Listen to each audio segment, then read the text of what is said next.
What is going on, everyone? My name is Niraj, and welcome to my series Unseen, which is part of the Forgotten Generation podcast. In this series, we'll be focusing on the topic of invisible disabilities and discuss lived experiences of individuals that have an invisible disability. As a disclaimer, whilst me and my guests will be touching on personal topics, we are not experts and are only speaking from our lived experiences, and everyone will have different lived experiences. In this episode, I'm joined by Charlotte, who will talk about her experience with POTS. So, how are you, Charlotte? How has everything been so far? Yeah, it's been good. Life has been having its flows, ups and downs as usual. But yeah, doing good. How are you? Yeah, not too bad. I think, yeah, this is the bank holiday weekend, so I'm glad for the extra day in the weekend this time around. So Yeah, you can spread things out in the weekend rather than it being 2 days to fit in everything. yeah, I hear you. I feel like 2 days isn't enough for anyone. One day goes in admin, and then you've got one day to do basically everything else. Exactly, exactly. Yeah, thank you for your time again to talk about your experience with POTS. So, do you want to start by introducing yourself and sharing a bit about your experience with POTS? Yeah, I mean, there's a lot to say, I think, when it comes to POTS. I'm 28 years old, and my diagnosis with POTS, I can't even remember the exact date when it was, to be honest, but it was probably say 5-ish years ago that I finally got diagnosed with POTS. And I say finally because I had been unwell for a long time, probably noticeable from the age of 10 and 11. And it's difficult to pinpoint exactly what was the cause of all of these things. It could have been many different factors, but looking back, it also could have been the first sort of stages of POTS. And I went back and forth to doctors, got diagnosed with chronic fatigue syndrome at the age of 13, and was given some pills to manage it and therapy, but I was just getting worse and worse as the years go by with being able to manage day to day things, being able to socialise. I mean, that could also be part of my autism as well. That's one of the things with this condition, it crosses over with many other conditions. So you have to try and really learn yourself to know what your triggers are. No, I think that's a really good point. So, you said that you were diagnosed 5 years ago. Was that linked to COVID? Say 5 years ago, it would have been either 2019 or 2020 that I got diagnosed. Um, and it wasn't linked with COVID at all. I was just going from specialist to specialist to really try and find out what was going on. All my tests were coming back fine, this is clear, this is negative. And I was starting to lose hope, thinking, like, I really don't know what's wrong with me. And it wasn't until someone mentioned POTS after I had an episode at home. A paramedic sort of said he knew someone with POTS. And I was like, oh, okay, like, I've never heard of that before. So we dived in, did our research, and it sounded exactly the same as that. So I found a specialist, had so many tests done to rule out a lot of autoimmune diseases, like the rarer ones, before finally having like a tilt table test and heart monitors put on me to like see what was happening with my body during and throughout the day. And it was quite clear That it was from POTS. my results that it was POTS. Okay. No, I think one of the things which is quite interesting with what you said was how POTS links to other diagnoses. So you said like how you were diagnosed with chronic fatigue syndrome, you had anxiety, you have autism, and all kind of how POTS, not a strong correlation, but there is some correlation to all of those three. So yeah, that's quite interesting. I think that links to other things like autism and anxiety are closely linked. A lot of people have autism and ADHD. So there Yeah, is a lot of crossover between different diagnoses, and sometimes the best way is to get more than one diagnosis. So yeah, yeah, thinking about obviously you talked about your diagnosis, how you got diagnosed, the process in getting diagnosed, and from your story, it definitely seems like it wasn't easy. Thinking about the present day, and now you're diagnosed with POTS, how do you think POTS affects your ability to do everyday things which others might take for granted? It's very hard.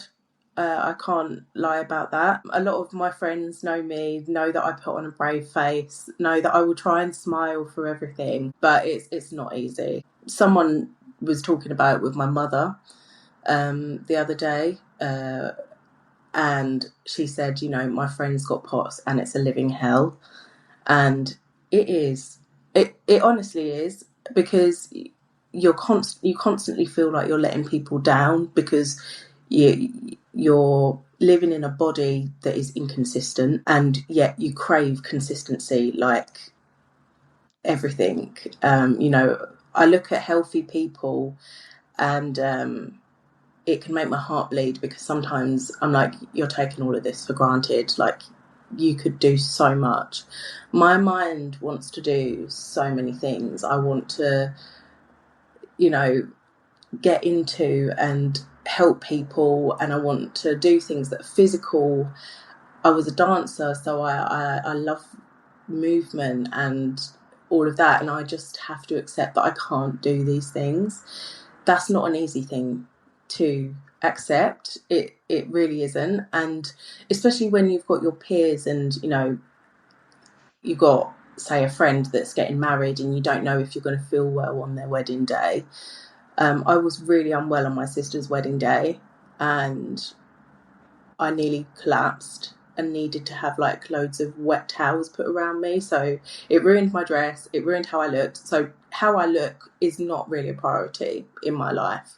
I like to try and put a little bit of makeup on where I can and do my hair where I can, but I never know where I'm going to end up. I might end up on the floor by the end of the day. So every day you kind of think like, what's today going to bring? Like, and you try and keep positive about it, but it can be really difficult, because you never know how you're going to be feeling. I mean, this week I've had the week off, lovely, no work, but I wanted to do all the decorating, remove wallpaper from all around my house. But to remove wallpaper, you need steam, and one of the biggest triggers for people with POTS is heat.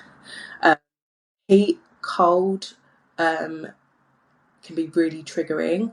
So it triggered my POTS, and I was in bed for the rest of the day after taking off a little bit of wallpaper, and that was how my day was spent. I wasn't able to do anything else. My husband had to help me with getting food. One thing I've had to learn through therapy and through the people that I love is that you have to look at the little glimmers in your life.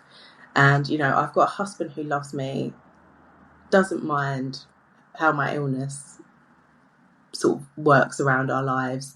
I've got 3 cats that I absolutely adore. I've got friends and family who literally would fight for me wholeheartedly. And so I look for all the grateful things that I'm grateful for in my life, and it keeps you going. It keeps you like, I've still got a purpose. Like, I might be ill, but I've still got a lot to give in this world. And I think sometimes you can lose sight of that when your illness takes hold of you so badly. Fine. It's No, thanks for sharing that. And I think when you say like how the difficult thing about POTS is you're living in a body which you can't control, I think that is something which one is quite difficult to accept and so also quite hard to communicate because it's explaining to people like it's not me, it's my body that's letting me down. I don't want my body to let me down. It's nothing to do with me. If I'm cancelling on you last minute, I don't want to cancel. It's just my body's let me down. Unfortunately, that's what it is. And yeah, also another thing you said, which I love, is just your approach to gratitude. I mean, disclaimer, me and Charlotte, we've been friends for a year, and so I know how Charlotte thinks about gratitude, and I think it's really inspiring, and also how she thinks about, the little things. So, for example, one could be the interactions you had with your cats one evening. That could be one great example of gratitude, which is again a small thing. And I always believe that there is something we can all be grateful for, and if we lose sight of that, we'll just be a victim. And I was going to ask, how do you balance pushing yourself with listening to your body? But that must be quite hard because listening to your body, which you don't really have necessarily much control over, do you feel that balance can exist? Or do you feel it just doesn't really exist and you're kind of just improvising as you go along? It's difficult because our brains and our bodies are so incredible at trying to keep us safe, and there are times where I almost gaslight myself into being like, no, you're fine, you're okay. You know, I've had doctors say, oh, you just need to think positive. So I took that on board, tried it. Yeah, it doesn't work. You can't positive think your way out of something like an illness. It just doesn't work. And as much as I hoped and prayed that you could, you just can't. And I think listening to my body, I have to ask other people sometimes for their opinion on how my health is, because sometimes I will blindside myself to how I actually am, because I can't always accept that I'm not able to do things. So, you know, if I'm sort of struggling, I'll say to my husband, like, do you think I've done enough today? Or, you know, have I like done what you would do, kind of thing? Because I do like try and push myself sometimes, because I feel like no matter who you are, you should try and push yourself a little bit, see what your limitations are. And so I always try, but yeah, my husband is a good person to sort of just be like, Charlotte, I think you've done a bit too much today, and he'll notice it before I do. So going back to the wallpaper, just because it's a recent event, he came and saw me and he was like, Charlotte, you're really sweating. He was like, and when you sweat with POTS, it's not just a little bit of sweat. It's like you've been in a shower. Like you Okay. get soaked with sweat because your body can't regulate properly. I sweat when I'm cold. I sweat when I'm too hot. Then sometimes when I'm too hot, I might not sweat at all. And then I get really unwell. So I have to go and have a bath, sort out my temperature. It's a nightmare. But my husband will sort of say, Charlotte, I think you've done a bit too much now. Maybe you need to rest. And that can be really helpful. So, like, I don't like being vulnerable with people, but I don't really have a choice. And I'm vulnerable with people because I need them to understand that if I can't attend something, it's nothing to do with you. It's because I genuinely just can't. And it's not that I don't want to show up. I do. It's just that I can't. No, that's fine. I think going back to the question about pushing yourself with listening to your body, it seems like there are times where you don't know what that balance is at that point of time, and actually you need someone to tell you like you're not even close to the balance you need to be at this point of time, like you're well off. I think that's quite nice to be like, although you have the lived experience of POTS, there are people out there that can actually hold you accountable and be like, you know, if you carry on at this rate, you're going to have another flare up. It goes back to that gratitude, like actually having people that not only love you and support you, but on that other side also can hold you accountable when that's needed. And I think all of that is really important. And a question that usually gets asked to, let's say, people with diagnosis in, let's say, podcasts or blog posts or whatever, is whether they're misconceptions you've encountered with what it's like to live with POTS. However, I'm going to kind of add a twist to that based on what you've taught, based on our discussion so far, is when it comes to your own lived experiences of POTS, is there any misconceptions that you fall in the trap of? Calling myself lazy when I know that in reality I'm actually one of the most determined and persistent people that I know. I definitely have called myself lazy. I'm always saying, am I making excuses? But really, my body just needs protection.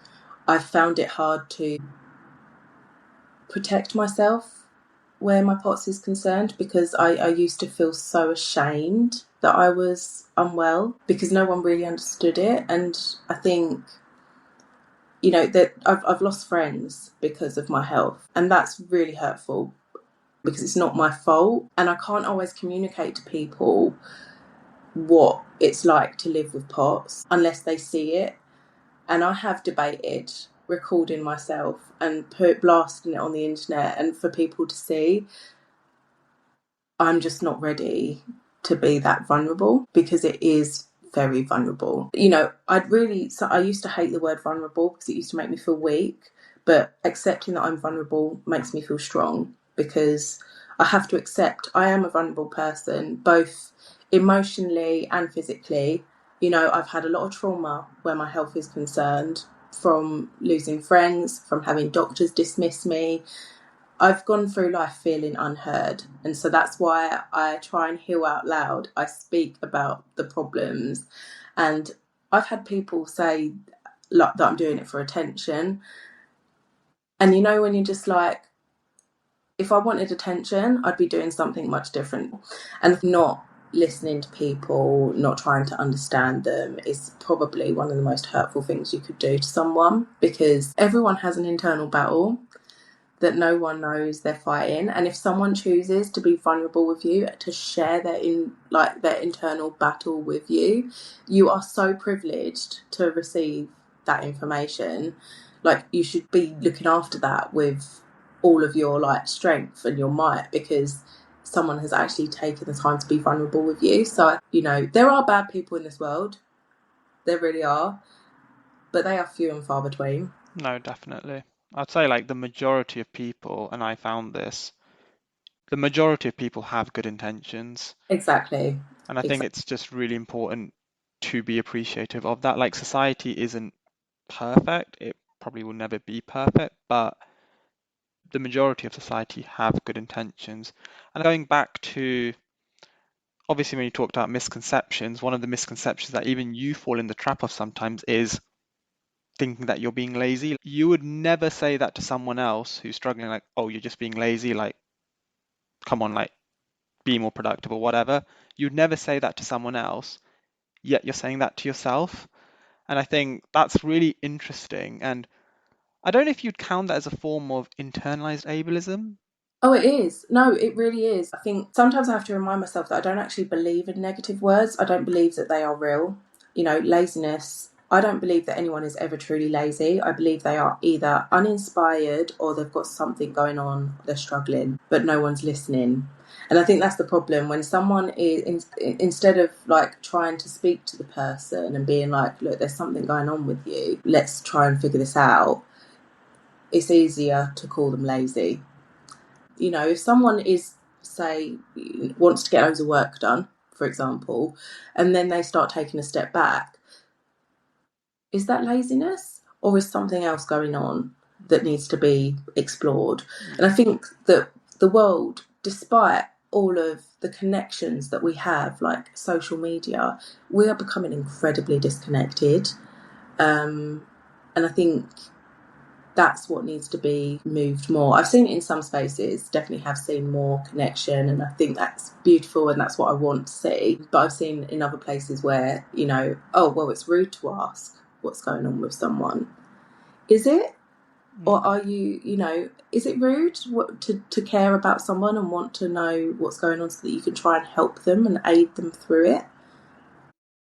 That's a really good point. And I think when you talked about laziness, like, let's say you see someone not doing much, it's very easy to come to the assumption that you're just being lazy, but it could be they're uninspired, which happens, and then things need to change on that front, or something's going on and things need to change on that front. But either way, they need good support. And I definitely agree that as a society now, because of social media, we are just becoming more and more disconnected. Like, something which I find a bit problematic is nowadays we don't really take as much time to just check in on the people around us. We all get so consumed in our busy lives, and it's almost like, from what you've said, it's almost like you're walking on eggshells to ask someone how they're genuinely doing, and that's not how it should be. But when you're thinking about, again, people supporting you, like people being there for you, like you said that you've lost friends because of your health.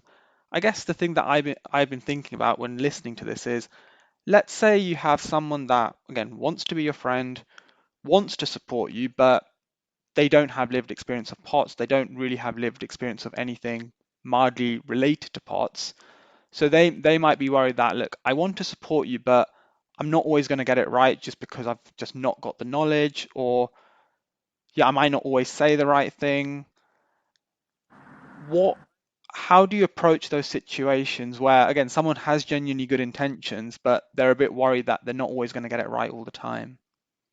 I honestly don't judge. If when people sort of talk to me about my health, I don't really judge them. You know, people believe what they believe, and you have to sometimes see it to believe it. And I'm not willing to show everyone my most vulnerable side. That's just not who I am as a person. You know, I share things and I talk about them, but showing them is a very different story. Um, you know, I think it's important to have things that are private to yourself. I'm one of them people, I need a lot of space. I need a lot of alone time. That's how I recharge, because when I'm unwell, I'm not the nicest person to be around. I'm really not. And I have to be honest. When you're in pain, when you're exhausted, it brings out a side of you that you just don't like. So I prefer to be on my own, to get myself out of it. And, you know, I'm grateful for the people that understand that my process is avoidance. Well, not avoidance, that's because I do deal with it, but I deal with it alone. And I've tried changing that part of myself, but I just feel like it's so ingrained in my core, I don't know how to. So having people that just know how to leave you alone until you're ready to come back out of things is what I'm most grateful for. When people don't understand, it's hard to understand what you don't know, and it's hard to understand what you don't see. And I'm not willing to show the most vulnerable parts of myself to everybody. There's only a select few that have seen it, and that's just who I am. But I think having been misunderstood a lot of the time, it is hurtful, but I try not to judge, because I think, you know, everyone's living their own life. I don't know what other people are going through. You know, I've got friends that are mothers, and I honestly don't know how they do it. Even with the energy, I really don't know how they do it. You know, I think everyone's got their own battles that we're all trying to get through every single day. So I try not to judge, because life's too short.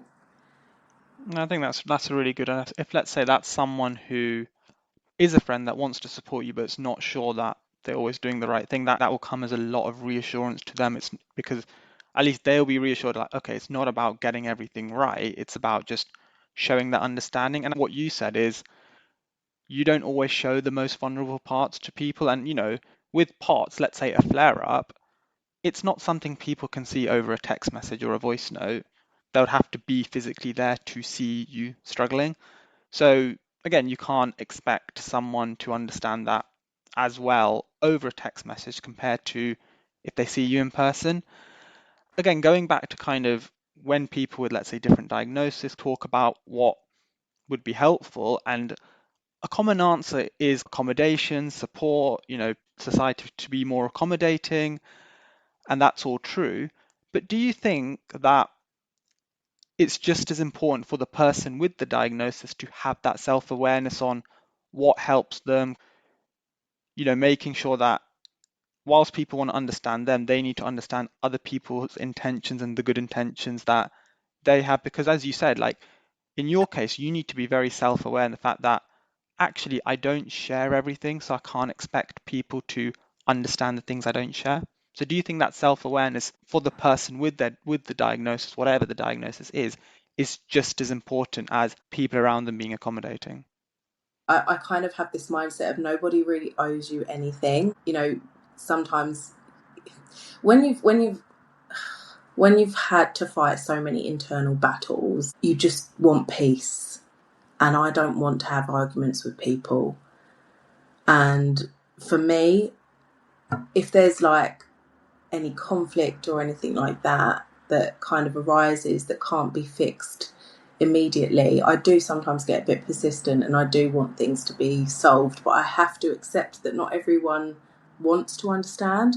I think that's something I have to be aware of. Like, not everyone wants to understand, and that's okay. That's their life. I'm one of them people, I walk through life wanting to understand everything, and that's my curse. If there's problems with someone, I'd rather know so that I don't overstep, so that I don't hurt their feelings, because I do care about other people's feelings, and I feel that it's important to try and understand people's boundaries and things like that. It's just difficult when you've got a body that gives you so much energy some days and so little energy other days. You're almost acting on different personalities. That's what it can sometimes feel like, because when I've got lots of energy, I can be really bubbly, I can be really over the top. But when I'm feeling really ill and unwell and exhausted, I might take things more personally. And sometimes I just need someone to be like, "Are you okay?" And I can just be like, "No, I'm not okay today," kind of thing. And, thank you for letting me come on a little bit later. Like I said, I wasn't feeling too well this morning. I'm feeling a little bit better now that I've taken my medication, but I'm going to have a slow day today. And, me and my husband were due to go to the cinema today. Not sure if we're going to be able to do that now, but we're going to try and work it in for another time if that's not the case. So, I try not to judge people for not understanding. I really do, because it's not easy to understand what you don't know.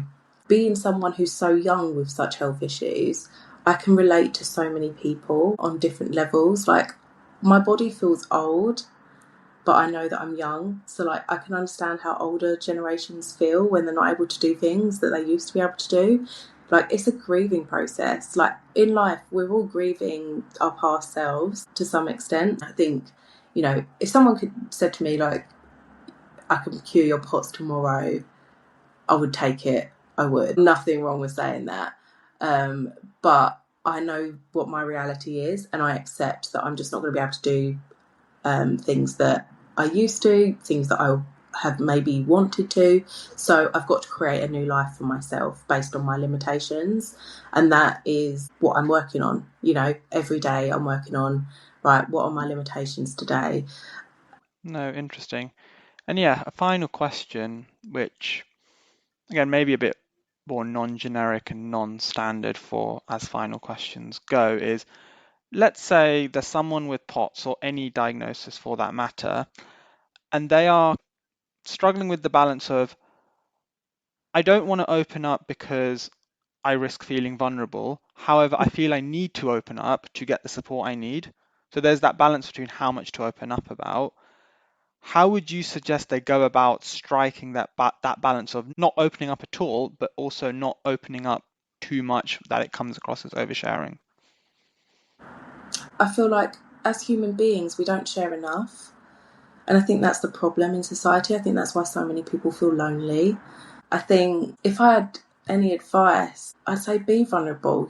It's surprising how many people are willing to listen. It can be surprising how many people are willing to accommodate, how many people are willing to try and understand. There's only a select few people who won't understand, and that's up to them. And that's almost, to me, if someone doesn't want to understand someone else's suffering, that is a missed opportunity for them to do some good in the world. It's surprising how many people are willing to listen when you are vulnerable with them. And if someone isn't, it's not your space. You need to move on, and they're not the right person to be in your life, because everybody deserves to be seen, heard, understood.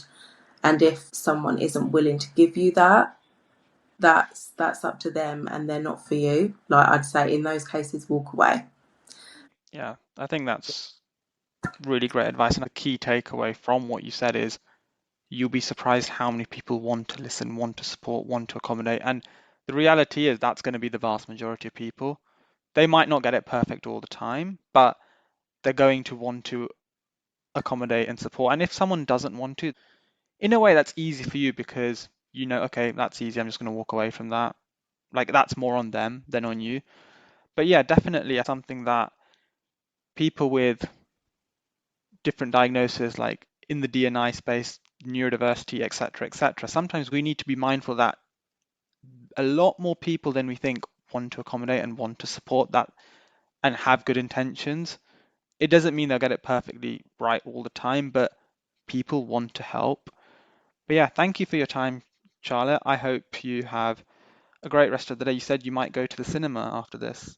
Hopefully, we'll see how my energy goes. I'm not going until this evening, so I'm hoping by then I would have rested, got my energy to a good level, and hopefully we'll be able to go. If not, it'll be some point this week. Yeah, what movie are you planning to watch? My husband wants to watch Final Destination. I don't know how I feel about that, but I will go and try and embrace it. Well, hopefully you'll be able to go and have a great time. But how can people find you if they want to get in contact with you? Follow me on at NeuroRoost. Please do. I also have my Instagram appreciating life with Shah, just where I post little things that I've appreciated in life. That's my little gratitude journal that when I feel down, I can go back and look at some photos and feel really happy of the things in my life. So yeah, please do follow, and feel free to ask me any questions, because the more we connect together, the better we will all be. Yep, I mean, gratitude journals, I think that it's one of my favorite things in life. So love that. But yeah, thank you for your time and hope you have a great rest of the day. You too. Thank you. Bye. Bye. Please support this podcast by subscribing and giving your feedback. I would love to hear your thoughts and always happy to discuss further. To get in contact, you can find me on Instagram on Niraj/travels.